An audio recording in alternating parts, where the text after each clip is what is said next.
speaker, our lead speaker in the afternoon will be Dr. Steinberg.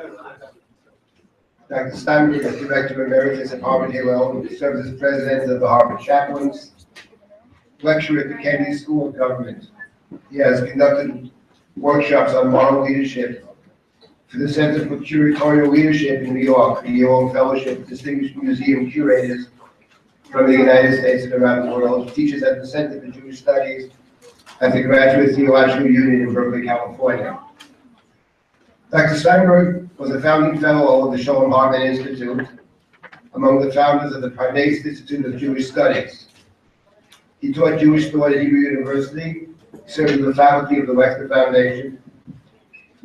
He has a doctorate in Jewish philosophy from the Hebrew University in Jerusalem, an MA in modern Jewish thought from Brandeis University, and a BA in literature from Wesleyan. He's the recipient of many awards, including Benjamin J. Shevach Award for Distinguished Leadership in Jewish Education, conferred by the Boston Hebrew College, and the Calvin Award for Excellence in Jewish Education. He's a good friend of mine. He's a great guy, actually, and a straight shooter. And we're really happy that we was able to bring him in from the West Coast. I think a very appropriate speaker at this occasion in memory of Jack. So without further ado, Bernard Steinberg. This is a very special occasion for me for several reasons. One is, as David said, we're very close friends. And one of the reasons that David is a friend of mine is because he's someone I think really goes against the grain in being very critical and affirmative about what is needed, what needs to be criticized, and what is needed for Jewish life in this country. There's an intellectual honesty that I particularly cherish, and I think we as a people have a particular need for it now. I'm going to talk about my topic in a minute. I, of course, want to thank Beverly, where's Beverly? And Avi for inviting me to speak, but also for challenging me. We had several discussions, Avi and I, us alone, and then Beverly, Avi, and I, about what this topic should be, how to approach it, not the big topic of the intersection between American and Jewish values life, but really what kind of talk it is. And Beverly basically just said to me, it's not worth it to us unless you're challenging, unless you're controversial and challenging. I don't think my intention is not to be controversial, but it is to challenge, and first and foremost myself, because I have been struggling with the big issues here. What does it mean to be an American? What does it mean to be a Jew my entire life? I'll comment on that in a minute. But I think that right now, at this moment in time, there's a real shift in many of the ideas and the assumptions that I've had my whole life, basically, about that intersection and what does it mean to be an American and what does it mean to be a Jew. A lot of those tensions actually are now being scrambled into new tensions and new challenges. And at the end of the day, I think that right now, it's an intuition, it's nothing I can prove. I think we're in an actual paradigm shift in, you fill it in, American life, Jewish life, the global world. And those three, kind of assumptions of similar areas of civilization, I think are being, in a sense, shaken to their core. And I think it's the result not of what's happened in the last year or two, but it really is the climax of all sorts of forces that have happened in Western life and in the world for the last, go back 10 years, 20 years. It actually goes back in time further than that. So the frame of my talk is, I actually struggled with the title. I had the word crisis in it, but then it occurred to me over the years, a lot of my talks have had crisis in it. It's because Jews are always in crisis, and so it's this crisis or that crisis. The only real crisis we actually have that's different from those crises is when we're not in crisis, then we really have a crisis. So now I think we actually are in something that is of a different order than, I think it is a crisis, but it's a different order. as I've said, I think it's really a shaking of the foundations and a kind of paradigm shift where it's not really clear how we can wrap our minds around it and how to go forward. And so for that reason, in struggling with the title, I came up with the word ethos, Jewish and American ethos during turbulent times. Turbulence to me just has a connotation that's a little more shaking and loud. Turbulence is not just any old kind of crisis. It's the kind of crisis where there's kind of a lot of incoherence, chaos, physically you feel shaken up, and there's a lot of noise. That's why I picked that word.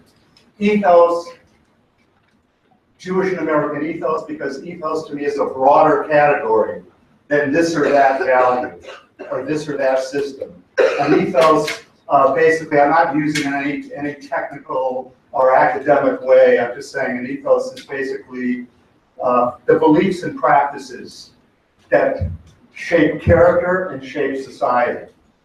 And if it's shaping character and shaping society, basically what we're talking about is something on the foundational level, something below the surface, something that's got a kind of level of depth, which is the ground of value and the ground of a way of life. So that's why I'm using that term. Maimonides uses certain kind of language when he's trying to get at that depth. Yesod, foundations, shoresh, root or roots, ikar, that which is essential in a deep way. So I want to approach this intersection between American and Jewish life on that level, that discourse of depth and multidimensionality. And I'm going to be painting wide, comprehensive. I want to present a sort of a sense of the forest, but I also want to move into some of the trees, some of the texture, some of the details. So I hope to go wide and deep, which is basically a contradiction, especially if you have an hour. But that's the way that I'm kind of delineating it. So for that purpose, I want to work off of text, even though this isn't a text shiur. So I'm going to be moving fast, and the texts are the texts that basically, they're basic texts. They're the Jewish text, the classical text, are bread and butter texts. They're foundational texts, and I'm returning to them not only because, for many of you here, they will be familiar texts to you, but the juxtaposition on them, and particularly the context of today's reality, illuminates those texts in a new way, and those texts also illuminate what's going on, I think, in ways that are very, very important. But I'm going to be skipping along them, referring to them, pulling out a phrase or two, but we're not going to be analyzing text as we did in the workshop, and you'll have opportunities after this to pick up on themes that are related to my talk and go in depth with individual text. So could someone please pass out the text? Yeah, so you'll be getting a sheet of text. The way to use these texts, you have more than one way. One is to ignore them and just listen, because I'm going to read whatever I have to say, or paraphrase, so you can ignore it. If the pieces of paper end up being a distraction to you, just put them down. And one of the reasons I also put it together is so that when I raise, hopefully, questions that are going to be interesting, I'm not going to provide any answers, and I'm not going to tie anything together, but I will raise a lot of questions, at least questions to me, which hopefully also can resonate with you. You'll have an opportunity for follow-up to just, have some text that can help you struggle with those questions. Okay, so while those sheets are being passed out, there are a couple of other things that I'll say by way of framing. Within this discussion of an ethos, which is that which shapes character, sort of the moral core, the foundation of our value system, I'm also focusing within that on dignity and human worth, because all ethical systems, all cultures have at their heart a conception of what it means to be human. An idea, not just of what it means to be human, but how do we actually view, evaluate ourselves as individuals as a basis for how we evaluate others. So this isn't about morals as rules. This isn't, it's about what does it mean to focus on the human being and the value of a human being as the ultimate unit of what it means to basically live within a culture or live between cultures and basically be a Jew and an American. The term dignity, I'm using a definition by Donna Hicks, who's at Harvard, who I thought wrote a very, for our purposes, useful definition of dignity. I'm quoting her. Dignity is an internal state of peace that comes with the recognition and acceptance of the value and vulnerability of all living things. I'll say that again. Dignity is an internal state of peace that comes with the recognition and acceptance of the value and vulnerability of all human beings. So basically, when we're talking about human dignity and a conception of what it means to be human, what does it mean to have dignity as a human being? That's a term that's used now in political discourse, in moral discourse.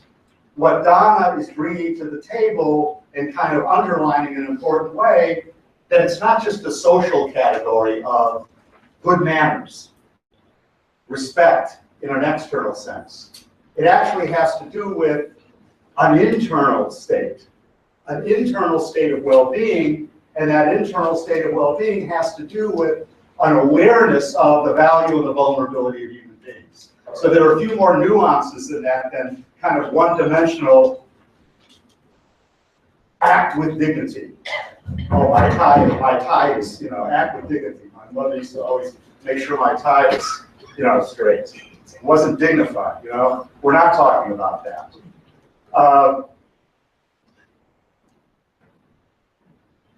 And one other framework, the Jewish frame. I want to give you a wide Jewish frame, and then a wide American frame, and then we're going to jump in and start moving very quickly, on this journey, on this exploration. I'm reading as a framer for this whole discussion some words from a book called Jews and Words by Amos Oz and Fania Oz Salzburg. Amos Oz, is the Israeli author. Fania is his daughter. They're so-called secular Jews. I think they really don't fit into any category. And for those of you who like takeaways and want things boiled down, if there's anything that I'm going to get to or sort of, as we go, it's going to be that the old labels don't work.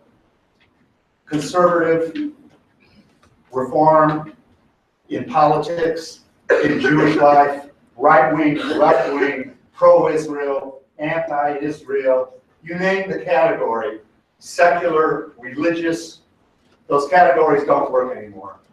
They're over. And what I mean by that is not that they don't have uses in certain contexts.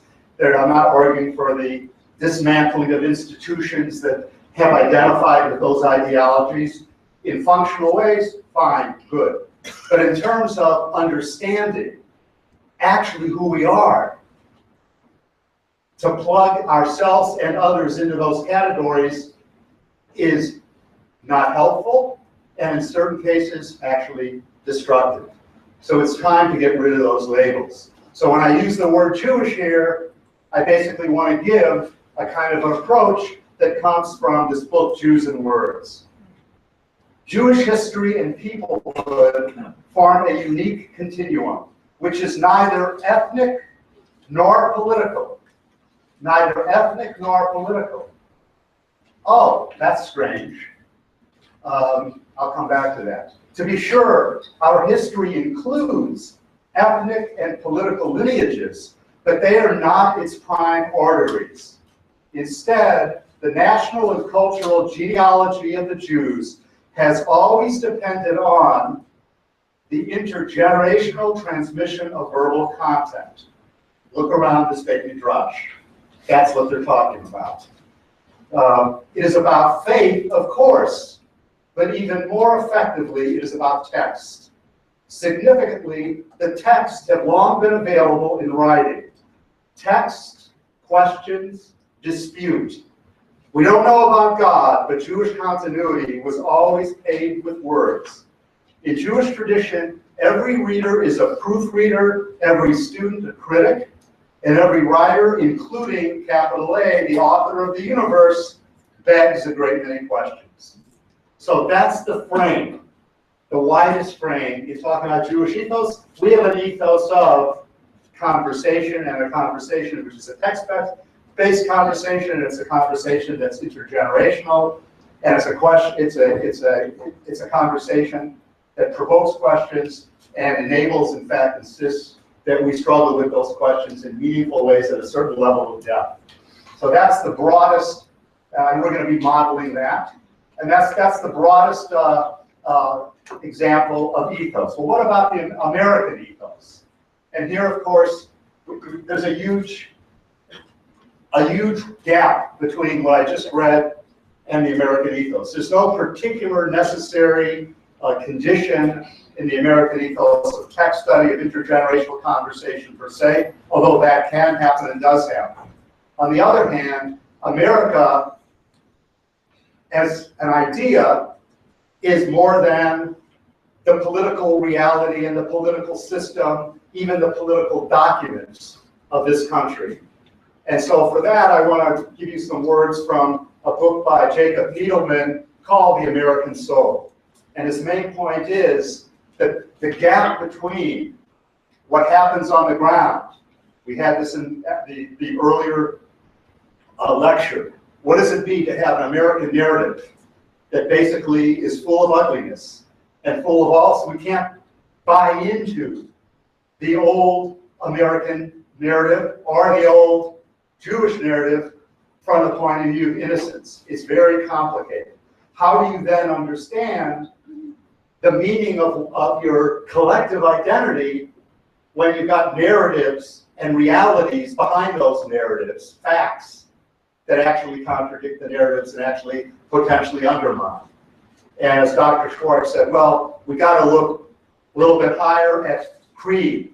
Well, I don't know about creed, but I do know that to talk about the mission and the idea of a culture, what it stands for, the why, not simply the what is the reality of it, certainly makes a lot of sense. And that's basically Jacob Needleman's point. So I just want to give you some of his words that I can play off of.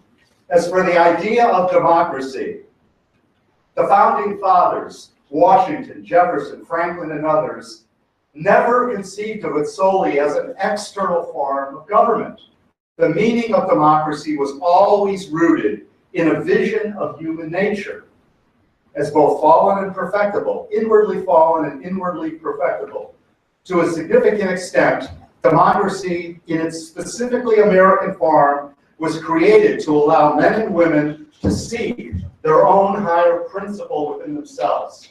And we'll come back to that. What does it mean when you're choosing on an individualistic basis? Without that inner meaning, democracy becomes, as Plato and Aristotle pointed out 2,500 years ago, a celebration of disorder and superficiality, which I think in a way is sort of what we're descending into now, a little bit. All the rights guaranteed by the Constitution were based on a vision of human nature, etc., etc. This higher reality within the self was called many things: reason, conscious, nature's God. When this idea is left out or treated as though its meaning were obvious, then the ideals of independence and liberty lose their power and truth. They become mere names that mask the ever-present tendency of nations and groups and individuals to seek only their own external and short-term advantages.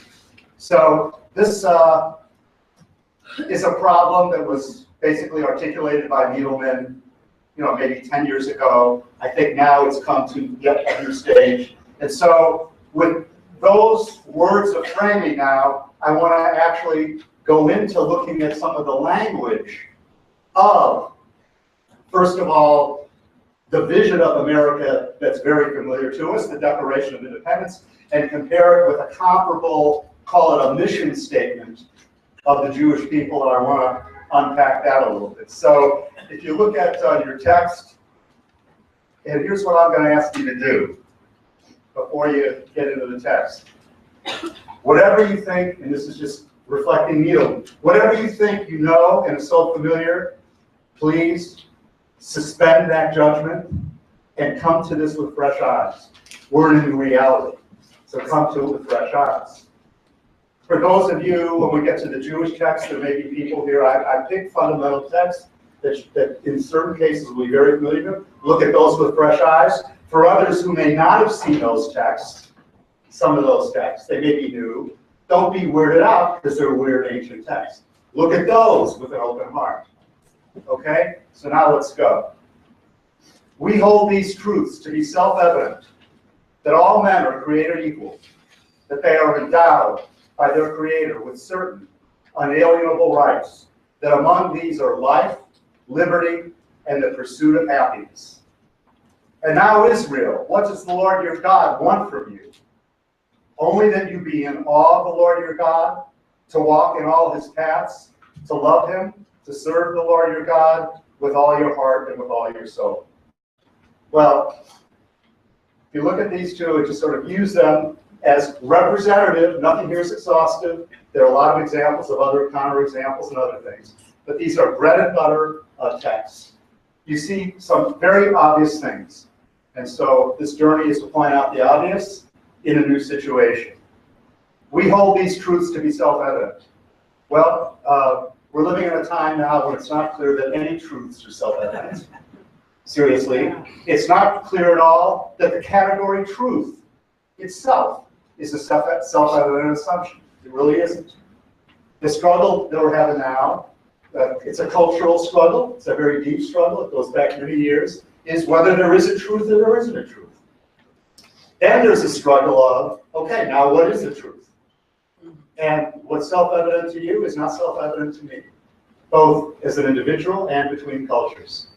So what is truth? Is there a truth? What is it? That becomes a question now.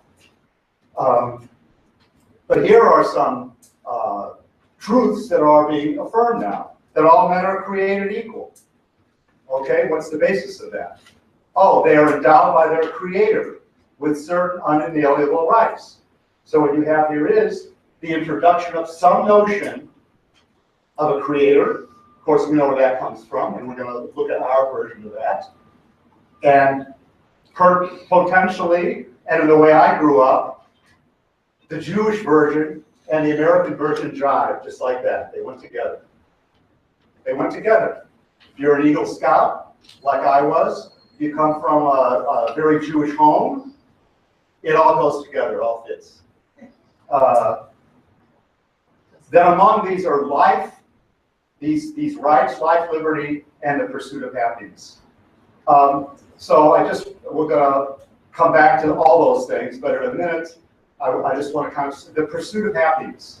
The pursuit of happiness is the statement that basically is defining the ultimate meaning and purpose. And so one of the things you have to think about is, what is happiness? What does it mean? What does it mean in this statement? Let's go to Deuteronomy. Deuteronomy starts with a question. It doesn't have anything that's self-evident. It starts with a question. And the question immediately invokes something that's transcendent, the Lord. So there's transcendent purpose that's just put right out there. And now Israel, what does the Lord your God want from you? And of course, anytime we use the word Israel, what we have here is basically a play on individual identity and collective identity. That right up front, the idea of the individual is the individual and the collective self are kind of put together, so there's a built-in tension in that. The first Declaration of Independence statement is clearly based on radical individualism. And we'll have to explore later what's the difference between individuality and the dignity of the individual and the worth of an individual versus individualism. Individualism, which basically says the bottom line is the individual. The individual determines the meaning of this ultimate pursuit of happiness. What is happiness? It's an individual category. It doesn't have any moral content to it at all. Happiness is not a moral category. It's basically saying every human being is entitled to the right to determine for themselves if and what the purpose of life is about. So there's no sense of any kind of shared, overarching purpose one way or another. If there is, it's very thin. And then here you go into the Deuteronomy one. It's all about purpose, not happiness. It's about seeking purpose through these paths, which include these very loaded words, love and serving God with all your heart and all your soul. Familiar language choice. So there's a disconnect here. They're not contradictory. They're not contradictory. They could be contradictory. They could go together very nicely. The first one is about rights. The second one is about obligations.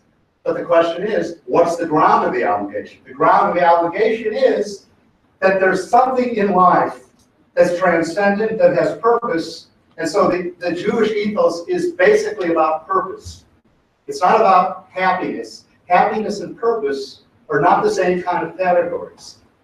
It's like mixing apples and oranges.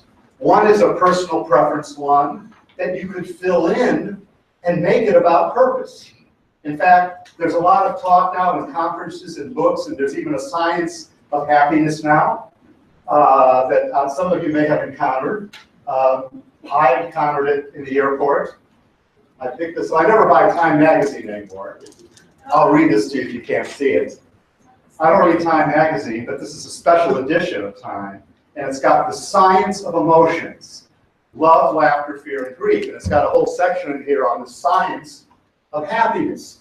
And what you see here is that happiness as science is basically, it's a category that is understood primarily as what is an individual, how does an individual benefit, how does an individual feel? There's no moral content to it, and there's no sense of overarching transcendence, but there is a sense of its utility. There's a benefit to making sure people are happy. Happiness is a cornerstone of productivity. Countless studies have shown that those with a skip in their step typically have better jobs, are evaluated more positively by their bosses, and make more money. They are also more charitable and more satisfied with marriages. They have stronger immune systems. So happiness here is basically, it's a category of the individual. It's understood in utilitarian terms. When it's put in terms of purpose terms, it's sort of left hanging. So a very distinguished professor of psychology defines it as like this: do something that serves a larger purpose, whether it's a job you find meaningful or volunteer work in the community. Doing good can make you feel good. Okay? So there are attempts to basically come around and make the claim based on kind of utilitarian ethics that it's good for you to actually care about something that's outside of yourself. What that is, the scope of that. So I wanted to summarize what I've been saying now and say there's a distinction between not only obligations and rights, but obligations and responsibilities imply to something. The action is service to serve. Service to something, and that is a purpose statement, and the service is to something transcendent, something very large. It's not just any old thing that you happen to choose today or tomorrow. And so the happiness is not purpose. Purpose is not any old purpose. Purpose in a Jewish deep sense is purpose to something transcendent, vast. I'm avoiding right now, for now, trying to pin it down to a word like God or any version of a word like God. But it is pointing to something that is transcendent. The reason I'm doing that is because the word God itself has become laden and cliche. Laden and cliche. So we don't have time here. What this part of my talk is suggesting is that if you want to understand in a deep sense, what does it mean to serve something larger than yourself, that something needs to be on some level where then you struggle with theology. Are you just, and struggling with theology means struggling with agnosticism, struggling with atheism. What does it mean to live in a universe where the whole universe basically doesn't have meaning? Yes, no. Is that meaning something that's outside of what human beings create and make? Yes, no. That's the level of the discussion that has to take place if basically we say that a Jewish and American ethos basically in some way is connected to a large vision of what it means to be human. Now, Needleman and a lot of people will tell you, and they're right, that the founders of this country did have that vision. That's what he said. And there are countless books written on John Meacham, the return that we see now in American culture to reading about the founding fathers and what were the intellectual forces that basically informed their thinking and founding this democracy that we love, America. And so that is the kind of discussion that has to take place if we're talking about what does it mean to be an American and to pursue a larger sense of shared collective purpose, as opposed to just limiting it to the individualism and then everyone else determines what happiness is about. Okay, so I want to just stop there, slow down. How did this happen? That is, what are the forces basically in our culture that have led to a place where there really is no shared sense of this sort of overarching, transcendent sense of the vision and meaning of America, so that everyone is basically fighting over their little piece of America, or their little piece of themselves, are moving into, a sense that it's all about a Hobbesian struggle of self-interest. Everyone against everybody else. How did that happen? Well, and here we're gonna skip down to Robert Bellah here. It's text 4 at the bottom. Robert Bellah, many of you know, is probably the classic, definitive, or the earliest articulator of the challenge of individualism in America. His book, Habits of the Heart, from which this is taken, is a classic. It refers actually to an earlier book by de Tocqueville, Democracy in America. De Tocqueville, 18th century French political theorist, visited America, tried to understand America as the great hope of enlightenment to the world. I mean, he's a Frenchman, so he's very concerned to learn from the Americans about what is the meaning of the French Revolution and how can we bring democracy to Europe. So he made this study. The term habits of the heart refers to de Tocqueville's coinage, when he basically said, America has got a real problem, which is it's based on the pursuit not of happiness but of money. It's a struggle for basically economic competition. It's material, the great dream even now. What is the dream of America? Right? To go up the social. So he noted that back in the 18th century, and he said, well, what is it that actually is shared? What brings people out of their individualism into some sense that we actually are one people? And he said, well, basically, what I noticed is that in local communities, we've got these structures called churches. And the word community center he didn't use, but some equivalent of it. Town halls. Yeah, town halls. Families. That these are great cultivators of habits of the heart. In other words, ethos. Things that shape your character. It's about character and habit. And we learn these not on the macro level, but on the micro level. And that's the support for the American dream.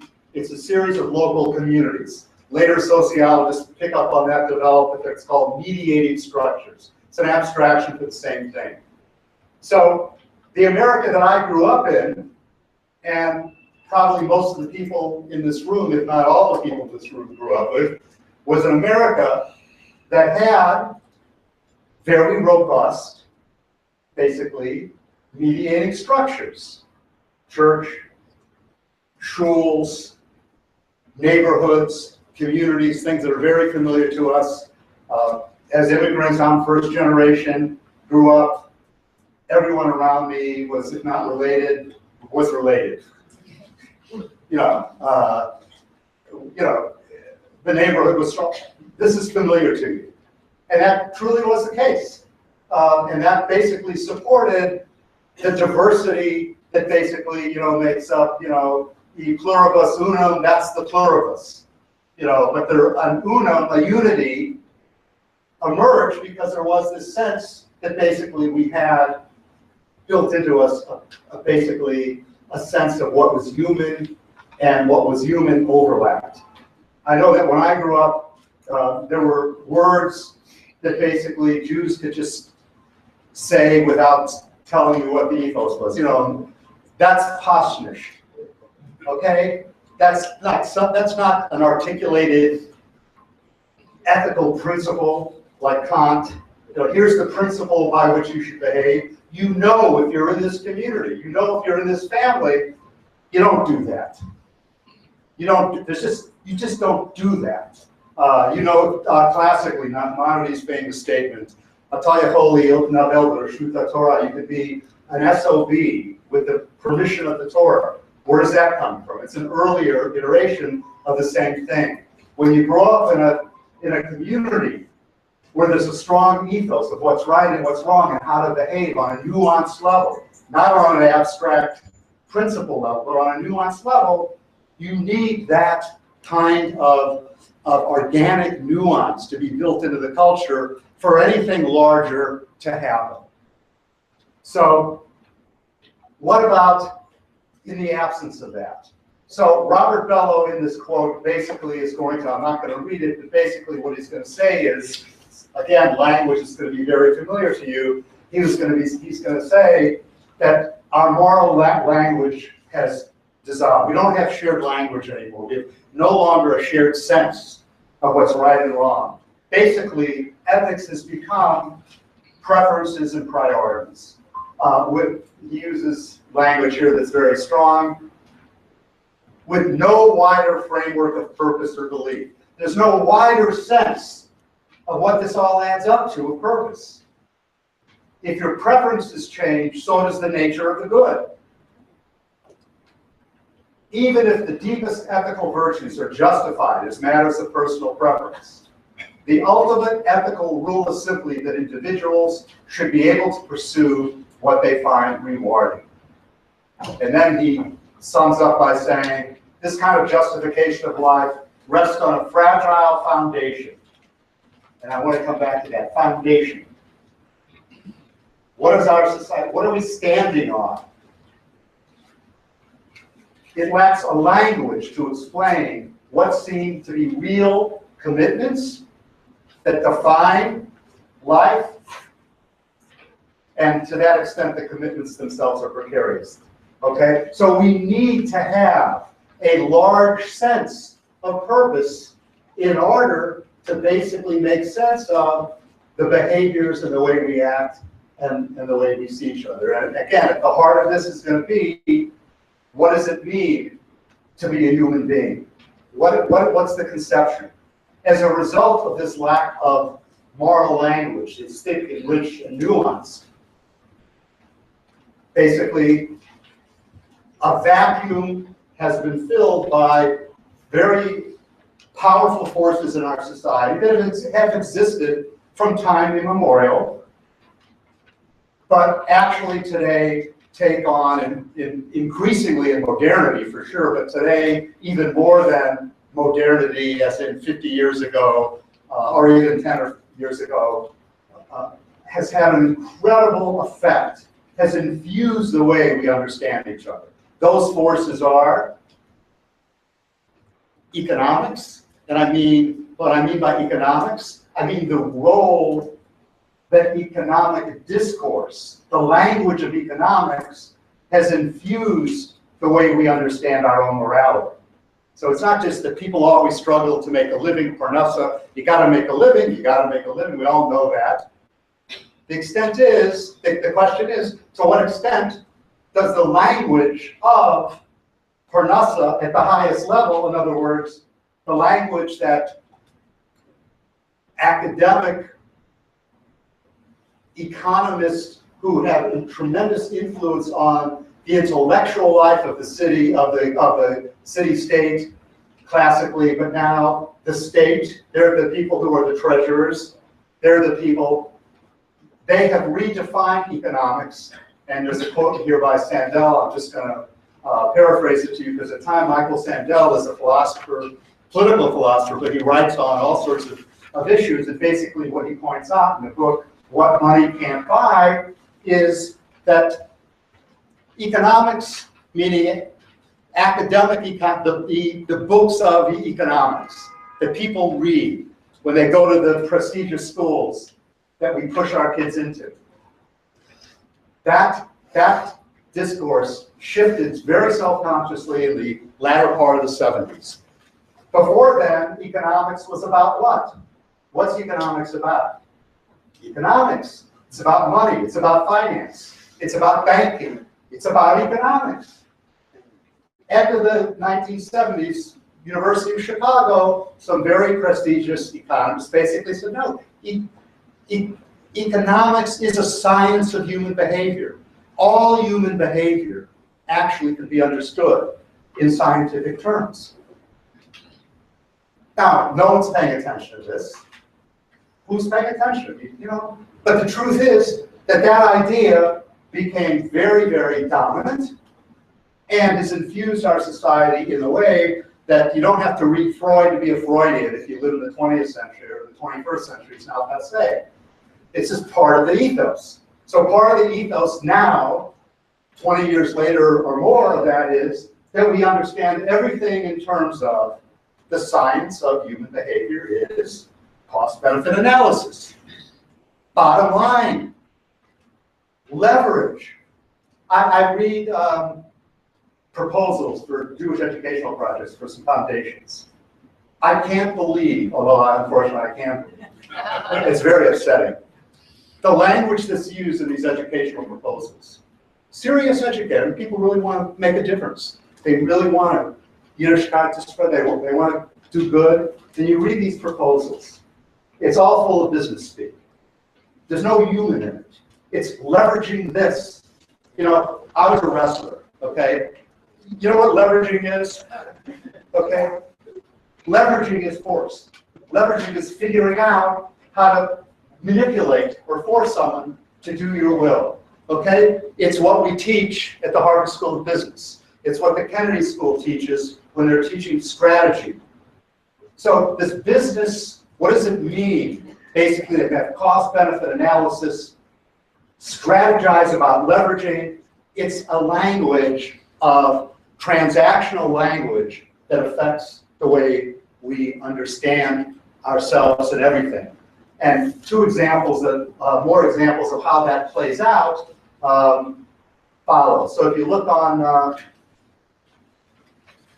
source 6, okay?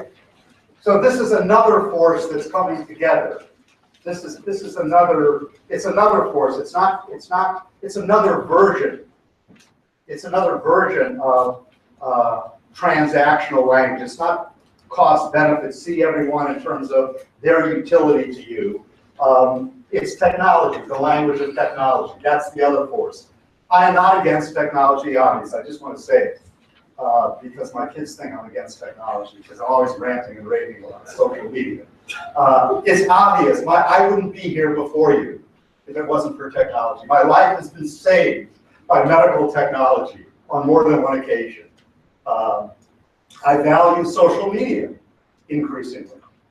So this isn't about the wise, prudent use of what technology can bring us. Okay? It's not that. But it is a critique of the effect of technology and technological language and media when it undermines our sense of human dignity and human worth. Then it becomes a problem to me. And it does it when you don't have a corrective language where people can say, well, wait a minute, do I really want to be doing this? What does this do to who I am as a person? When you don't have that kind of language or discussion. And so let's read together 6. This is comes from Howard Gardner is an extraordinary public intellectual and professor of education. Katie Davis is a younger, Howard is exactly my age. Katie is in her 30s. And they had Howard's granddaughter or grandson actually work with them on the book because they were aware that when you're writing about technology, you know, what generation you are actually makes a difference. And Howard just didn't want to be the caveman critic. He really wanted this to be an honest thing. So that's the result, is this book. So here he's talking about youth identity. Just how are youth's identities shaped and expressed in the age of the app? We have found that, as suggested by the app icon itself, the identities of young people are increasingly packaged. This packaging has the consequence of minimizing a focus on the inner life, on personal conflicts and struggles, on quiet reflection.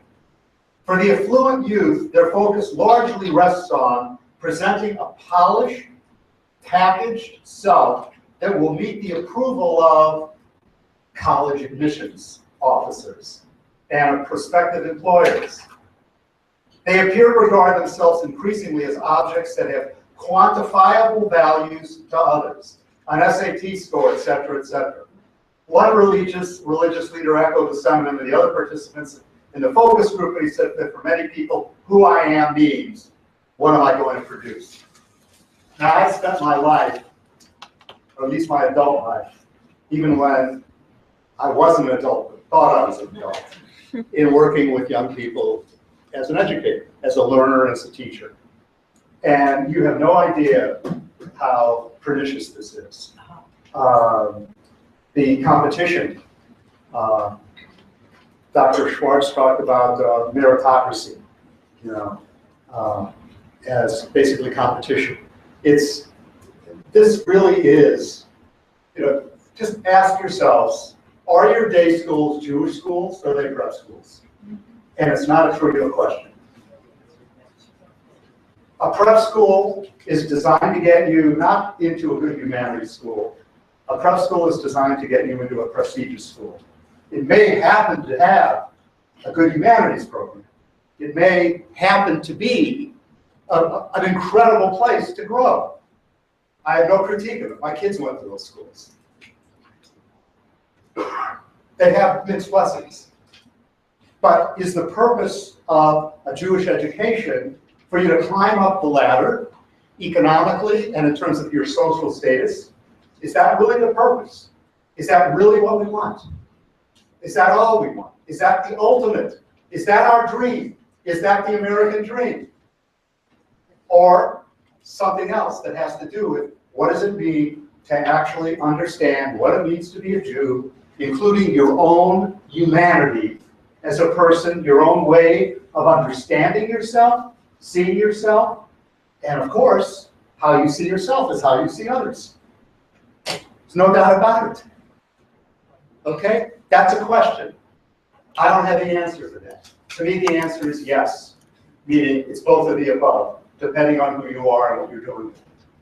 But culturally speaking, what's become increasingly the case is that the very language we speak is economic cost-benefit language in all sorts of metaphors that just, we use them all the time. I use them all the time. Or digital technology that's basically all about this mediated relationships that end up making people commodities. And then the last one here, Deborah Spar, Wonder Woman, Sex, Power, and the Quest for Perfection. This is a book written by, she's the president of Barnard, I believe. Many of you may know her. She's no longer. That's what happens to presidents of universities. Because you know why? It used to be, I went to a little small school, the president had been there forever. He was an educator, he was this, that, that.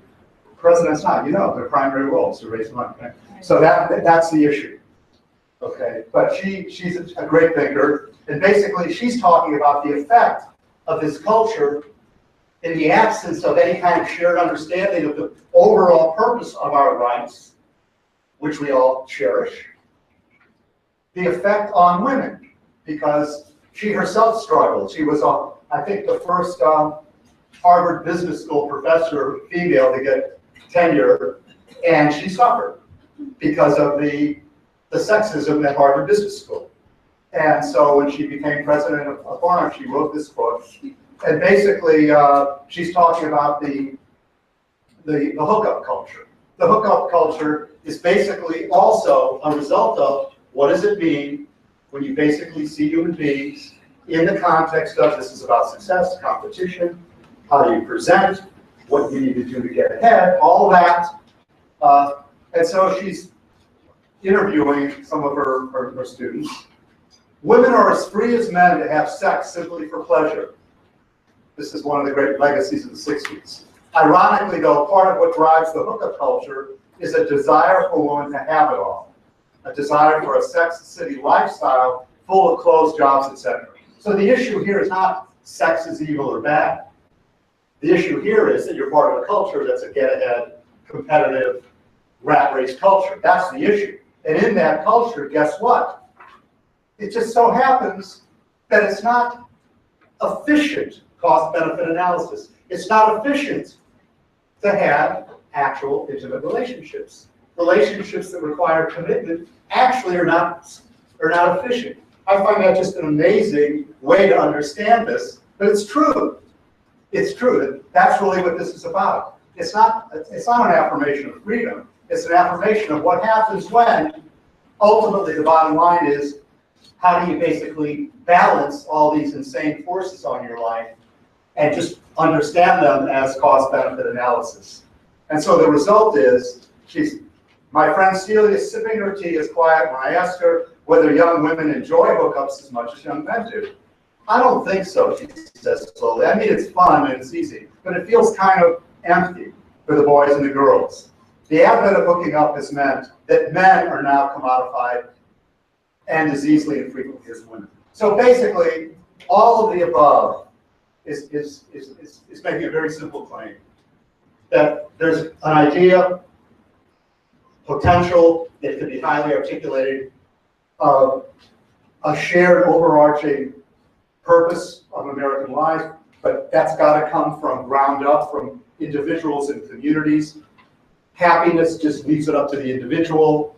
There's a moral language that then languishes, that doesn't take place, that doesn't develop, because it depends on churches, schools, communities, and their educators to bring that language to the fore. It also depends on, I'll add, humanities schools, which used to do, in other words, universities used to do that work. They did used to do that work. That's declined. That vacuum has now been filled by the discourse of business and economics and technology.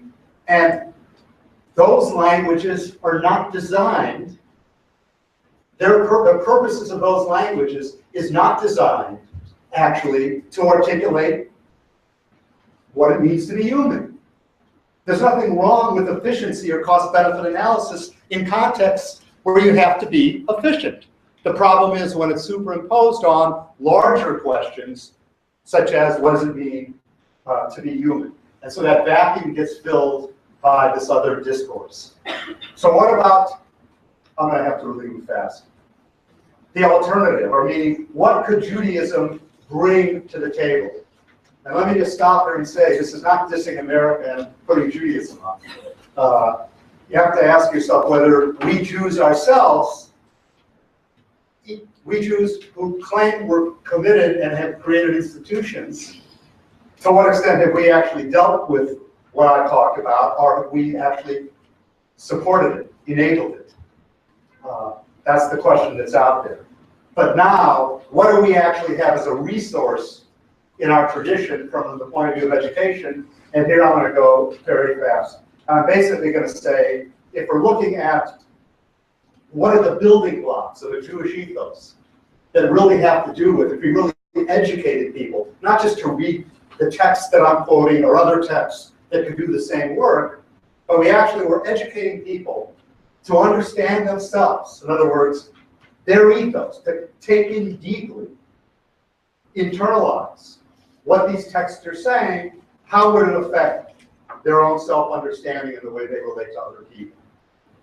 So the first one that is Mishpah Sanhedrin. This is a famous text. I'm going to actually paraphrase it to you. You've seen it. Think about it in this context. This is a text that's very much at the heart of what does it mean to be a human being. The context of this text in Sanhedrin is basically capital cases. A human life is about to be taken away. This is the speech that's to be given by the judge to a witness who's got the power to take someone's life. It's a capital case. This is the awareness that the witness is supposed to have. When you look at a human being, the dignity of what it means to be a person, there are three dimensions to what you have to think about. And just think about how far this goes from just respect, manners, being nice on the surface. Think of what it means in a deep internal sense. The first is basically everyone is an entire world, meaning everyone has infinite worth. Yes, Greenberg, this is the text that he really has brought to my generation to really make us aware of it. And it really goes in deeply. I'm sure there are people in this room who have the privilege of studying this text with yes. I want to know why this text isn't the foundation of day school education, college education for Jews. Dignity is not a one-dimensional external thing. It's internal in a deep sense. Every human being has infinite worth. Infinite worth. We are full worlds. We are complete worlds. Just in the back of your mind, compare this to understanding human beings in utilitarian terms, use terms. You are what you make. You are what you produce. You are how beautiful you are. No, I am a world unto myself. You cannot measure quantitatively. Do not measure anything quantitatively that has to do with the self. You have infinite worth. This is all our conception of creation. This is the creator that's in the Declaration of Independence. This is the subtext to that. Secondly, we're equal. So equality, the foundation of this society, is actually grounded on a deeper notion of equality. Not rights. Its rights are based upon a deeper notion. We're equal because we all come from one source. It's a deeper notion. So there's infinite worth, there's equal worth, and then lastly, here's the difference between individualism and individuality. Each one of us is absolutely and totally unique. And of course, what that does is it creates a tension between equality as sameness, putting people in boxes. We're equal, therefore we all belong in the same box. No, we're equal because we have infinite worth, which can't be measured. And paradoxically, each one of us is also completely individual. We have our own integrity that's got to be respected. And so there's a tension built into this between equality, individuality, and the ground of it is infinite worth. And all of this is, of course, a total refutation, but not in the intellectual sense, in the sense of what is rock bottom for you? Well, if rock bottom for you is a text like this is the way I understand who I am and other people, then those utilitarian, the way we measure, the way we quantify people, oh, how good did you do? 1 to 10, how are you on a scale? All that becomes nonsense. It gets thrown out. The next set of texts after that is basically a commentary on that. It's a continuation on creation. Chaviv Adam Nivra B'Tselem, Kivaya Terad Odat Lo Nivra B'Tselem Shnema, Ki B'Tselem Elokim Asad Adam. We not only are to be understood in these deep sense of infinite, equal, metaphysically founded worth, individuality, but guess what? We are loved. There's the introduction of an emotion that's added from Pirkei Avot. Pirkei Avot needed to add this other dimension, because if our worth is abstract and understood only in terms of principles, then we don't understand really what an ethos is. An ethos, told you, habits of the heart. We have our own version of that. In the 11th century, chovot halvavot, obligations of the heart. And so our ethos has built into this holistic view that an ethos is the combination of the way the mind articulates language, how the mind understands language emotionally, and how emotion is what actually motivates action, as the word itself implies. Emote. That's what, and of course, neuroscience now is doing amazing things in showing the holism of how the mind works in terms of intellect, cognitive, so-called affective, and the same guy, Howard Gardner is the guy, who some of you may know, is the one who sort of shot out of the water one of the icons of the Jewish community, which is, oh, our kids are so smart, they've got high IQs. Oh, isn't that great? To multiple intelligences. In other words, the understanding of the self, that basically the self contains a multiplicity. I forget how many he's up to, but he added, interestingly and importantly, not only interpersonal intelligence and not only kinetic body intelligence and spatial intelligence and a whole lot of other intelligences, all of which are in the consciousness of the brain, he added spiritual intelligence recently. And that's important because we're going to come to that maybe soon if I run out of time. But that's where I want to take us. So this basically, this text is saying, yeah, and when you think about who you are on the basis of this construct called creation, it's not creator great, it's an intellectual construct that also has a narrative part to it, that also has into it a way to translate it into a full ethos. It's love. So experience this sense of who you are as love. Why? Because love is unconditional. I am unconditionally loved. I'll not just have intrinsic worth. I am unconditionally loved. The mission is very sophisticated. It says there are 2 levels to it. There's the fact, fake fact, Jewish fact. Human beings are constituted by love. The world is constituted by love. That's what creation means. And there's my subjective experience of love, and they may not be the same. So if you look at that text, it says, beloved is a person, because we are created in the image of God. And then it says, we're given an additional capacity for love, because it is made known to us that we are beloved. And what that's suggesting to us is that actually it's a moral struggle to claim, to feel your own belovedness. You have to work at it. And that text is going to go through, it's got 3 levels, we're not going to go through them. The first one is, it's basically in the image of God. It's quoting Noah, it's not quoting the original Adam story. It's not the abstraction. It's actually in the context of Noah. The reason for that is because the difference between Adam and Noah is that in the context of Noah, it's communicated by God. It's speech. It's intimate speech. In the first case, Adam isn't created yet. Then there are two other levels here that have to do with discovering that your love, mediated not through communication of God directly, but through the Jewish people. We're children of God. That's Chavivim Yisrael. So we've got our own individuality, a place to discover that, and we also have a community that can also be a source of mediation for that.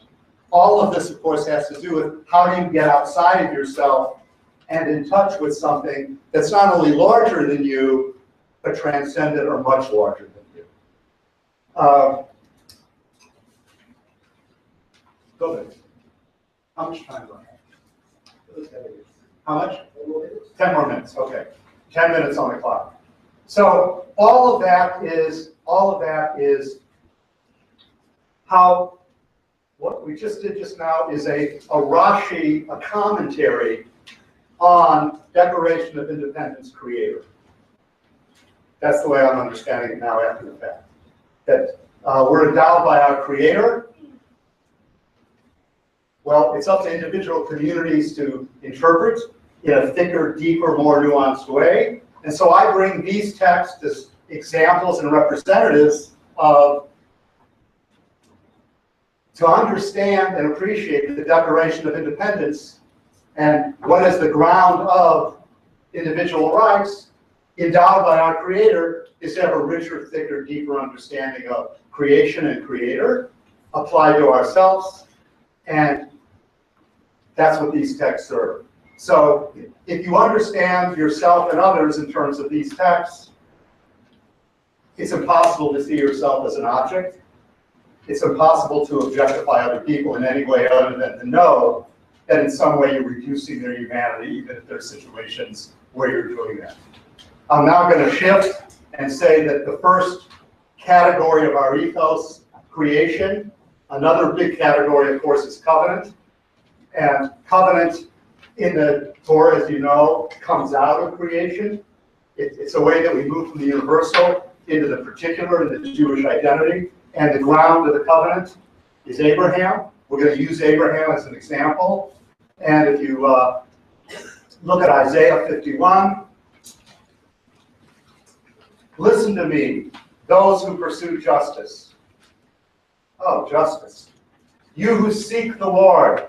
Same language as we had actually in that other text at the beginning.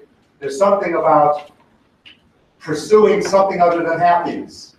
It's pursuit, it's justice. It's seeking something transcendent. It's seeking it. You don't have it, you're seeking it. You who seek the Lord. Well, how do we do this? Well, let's go back to basics. Let's go back to foundations. Let's go back to roots, Isaiah is telling us. And the metaphor that he has for foundations here is quarry and rock. Sur, rock. Look to the rock, the sur, from which you were hewn, to the quarry you were dug from. In other words, go deep. Go into your moral, spiritual DNA. What is that? Look back to Abraham, your father, and to Sarah, who brought you forth. Abraham and Sarah. For he was only one when I called him, but I blessed him many. So Abraham becomes the model. Who is Abraham in this tradition? In Isaiah, not this verse, but another verse, and then in the tradition, picked up by every Jewish philosopher, especially Maimonides, he's the lover. So the thread of love from creation to love as being the foundation of covenant is Abraham. Abraham is the quarry and the rock, Abraham and Sarah, and they are the lovers. I'm going to now just take you through heads of categories here. Text that you'll look at your own, and I'll point out some things. All of this is now, these are foundations. How does that become concretized in our daily life? And I've picked some texts that really kind of show key places called the milestones. If I were developing a curriculum, and when I was doing this, I was thinking, God, each one of these texts or each two of these texts could be a whole lecture. You could put together a whole course actually based on any one of these texts, but certainly this body of text. So I'm pointing to them and telling you their main points, and then we'll sew it up at the end. And I'm inviting you to study them on your own. The guide basically here in 12 is picking up and interpreting that Isaiah quote. And it's basically saying, when you look to Abraham, look at three things. Look at his teaching. Look at the way he walks, which is his quest. And look at his midot, his character traits. In other words, that which he's internalized as part of his character. And then Maimonides in 13 is going to give us a whole narrative of Abraham that's based on his understanding of the ethos of Judaism and Abraham as lover. And what you have is a picture of Abraham who asks questions. He raises questions. They're existential questions. He's not getting this from a tradition. He's got no tradition. He raises these questions. He quests in his life till age 40. Only then does he have a relationship with God. And the object of his questions, the path that it puts him on, is twofold. It's derech ha'emet, the path of truth, and derech tzedek, the path of justice. Justice and truth are commingled in this system. And of course, we see those in so many of the passages, including one we read and will read. Justice and truth, they're organizing principles. They're not add-ons, they're organizing principles. If you want to begin to define what the transcendent, the content of the transcendent purpose is, it's justice and truth. Don't play with truth, don't play with justice. And by the way, the word rodef, pursuit, in Hebrew, it's used, at least in our tradition, biblically or in terms of halakha, there are three things that you should pursue. Emet, truth, tzedek, justice, what else? Shalom. Shalom, peace. What are you not supposed to pursue? And that language is used in a negative sense. Ta'ava, hedonism. Mammon, which is money. You should not pursue money. Make a living, great. Because of the hate. Don't pursue money. And someone said over here, kavod. Kavod as honor, as prestige. And if you think about the text we've already looked at, you can see why those pursuits would be a problem. And built into the Hebrew word pursuit, and just let it resonate a little bit with the Declaration of Independence, seems to be the notion, if you put these objects to them, that what you ought to pursue are values that are not achievable. They're infinite aspirations. And if you want to be on the path of truth, you're always going to be on the path. Don't feel that you've ever arrived. If you feel you've ever, so pursuit is an object that cannot be objectified. It's like the Mishnah. It's got infinite worth. You cannot quantify it. You've got to live with the aspiration of truth, justice, and peace are ongoing aspirations, and that's why you've got to throw all your energy into them. The other ones are not things you should not do. They're things you should not pursue because they're finite. And this is one of the basic issues in the Jewish ethos. Maimonides articulates in his Parish to the Mishnah, know the difference between an end, a purpose, and an ultimate end, an ultimate purpose. And know the difference between means and ends. Do not confuse means and ends. The root, and he uses the term root, of idolatry to Maimonides is not that people ever believe that stupid little statues that they put together were divine gods. No one believed that. It's that they confused the means of worship with the end of worship. They settled for something finite as being ultimate. That's the root of idolatry. That's the same issue here. So here, basically, I'm flipping pages, and I'm just pointing to the main heads here. Root qualities of human behavior. The Rambam calls human character deot. The word deot, whenever you see this book translated, or this collection, it's always mistranslated. Because the one word, deot, has a different meaning for Maimonides than the way we usually call ethics and virtues. Deot is consciousness. It's moral consciousness. So character, taking something in deeply so that you do it. I'm back to ethos. You take it in so deeply that it's part of your very identity. That's what Abraham is supposed to model for us. It's a kind of consciousness that you have. It's, as I referred to before, the integration of your mind, your heart, and the way you dance, the way you act. And so there are two qualities that, to Maimonides, whose basic model is balance and integration and being a balanced, integrated person. There are two to which you basically need to go off of a middle path of balance. One is humility. You should be humility and pride. There are some dispositions in regard to which it is forbidden to merely walk the middle path. They must be shunned to the extreme, such as pride. Anyone who allows his heart to swell with arrogance has denied an essential principle, back to essentials, ikar. Under a ban, be he who is proud. This is very extreme language, particularly in a teaching which is all about balance and so-called moderation. Anger, too, is an exceedingly bad disposition, and one should avoid it to the extreme. The sages said, one who is angry, it is as if he has worshipped idols. Angry people, their lives are not life. Life, liberty, and the pursuit of happiness.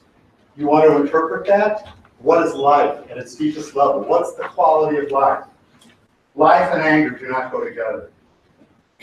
If you flip through these, you'll see there are big areas where the Abrahamic model, who he is, gets translated into concrete terms. Tzedakah, which we all Jews know, we give more than anyone else. We do this, that, and the other. Abraham is the model of tzedakah in Hilchot. It's Matanot on the Iyun. Abraham's the model, so the idea is tzedakah is a siman of who you are. It's the pasnish. A Jew is to embody tzedakah. What is tzedakah? It's not giving money. That's an expression of something deeper. It's an expression of tzedek. And tzedek to the Rambam is not just justice abstract. It's not justice as fairness.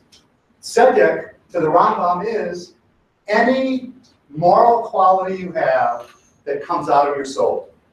It's when you have internalized these moral qualities, which he and Rambam and a whole lot of other sages, our whole tradition outlines, so-called midot, qualities, character traits. When you've internalized those, and your action is coming from that deep place, that's what tzedek is. That's what it means. And so Hilchot Tzedakah, where we're dealing with how, in fact, at a concrete level, should we give practically, which is very important. What's essential is, to the Rambam, that it's an expression of something much deeper in the ethos. And as you go through this, and again, many of you have studied these texts before, notice how much attention is put to not the what you give, but the how you give. And notice when he's talking about the how you give, what he's talking about is very subtle stuff. He's talking about, are you looking at the person? Or do you turn away? He's talking about your body language. He's talking about your voice tones. He's talking about what happens when you don't have to give. So all those levels that have to do with the nuance of relating to another person, not as an object, even if you're being generous, but relating to them as a full human being. And of course, what he emphasizes there is in tzedakah, which is connected to it, is, and this word repeats itself over and over again, is rachamim, birachem, rachamim. Okay? It's compassion, not abstract. Its abstraction is, did you stop? Did you look the person in the eye? Did you commiserate with them? Did you do what you would do in your family or shiva? Did you do that with a stranger? How do you talk? What was your voice tone like?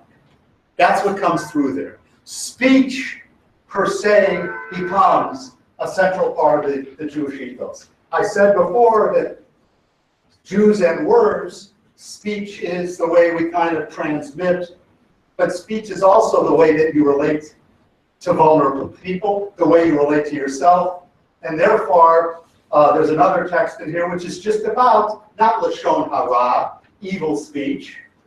Evil speech is what? Evil. We all know that. What about Hona Atavari, which is just basically hurtful speech? It's that nuance when you hurt people. Well, that verbal abuse is much worse than monetary damage. He goes on, restoration is possible in the latter. No restoration is possible in the former. The latter concerns one's money. The former is very person. The verse, you shall be in awe of the Lord your God, is appended to the commandment against verbal injury because it is a matter of the heart. So basically what's being said there is that when you've got a large sense of your place in the world, a sense of the transcendence, a sense of awe. Awe is a way of apprehending reality. Awe is a way of basically understanding your place in the world. When you've got that sense of awe, you've internalized it. And then you're relating to another person, you're relating on the basis of something that's very different than utility. So I have to end, so I want to come full circle. You'll see as you go through these, especially the ethos of leadership. Who do you trust? What is authority? And you'll see here that in Laws of Sanhedrin, the traits of a leader and who you trust are all traits that come right out of this ethos. Chachma, wisdom, humility, awe of God, hate of greed, sinat mamon is the term, sinat ahavat emet, love of truth, ahavat habriot, and a good name, which basically means the totality of yourself. So who do we trust? It's not what hechsher do you have, it's what is the kind of person who embodies the Jewish ethos? What's the makeup of that person? What's the sum total of their identity, their name? Do they have these traits, the traits I mentioned? And that to me is very relevant to what we're dealing with today. So to end, go full circle, basically what I'm suggesting here is that we bring together the Declaration of Independence, those words and everything behind them, and the text that we looked at in other texts is, again, just representative, and we didn't even get to the ones that were on the page. And we read them together. And we read them together in light of what to me is actually the deepest notion of all this that underlines every Jewish text we read. And that's the sense that actually we are connected to a being to which we have an intimate relationship, that we have access. Do we believe that or not? Do we have an experience of that? Do we educate our kids to have access to that kind of experience? In different ways, a multiplicity of ways, but do we take them to that level within their own souls? That to me is the challenge. And so here I'm going to end just by reading, and you just read and do your own thinking about whatever's going on in your mind now. These last few quotes under Humanizing Jewish and American Ethos. Unto you, human beings, Elechem Ishim Ekra, the Koli El Bnei Adam. I call in my voice, to the human family. Leonard Cohen weighs in. This was the last interview he gave in New Yorker magazine, some of you may have read it. I know there's a spiritual aspect to everybody's life, whether they want to cop to it or not. It's there. You can feel it in people. There's some recognition that there's a reality that they cannot penetrate and insist on a response. What I mean to say is that you hear the Bach, the divine voice. You hear this other deep reality singing to you all the time and much of the time. You can't decipher it. It's very compassionate at this stage. More than at any time in my life, that's a tremendous blessing, really. That's the place we need to get to. And then, if we can get to that place, listen to Micah and the Declaration of Independence in dialogue with each other. He has told you, O people, what is good and what the Lord asks of you, only to do justice and love, loving kindness, and walk with God with humility. We hold these truths to be self-evident, that all men are created equal, that they are endowed by their Creator with certain unalienable rights, and among these are life, liberty, and the pursuit of happiness. Thank you.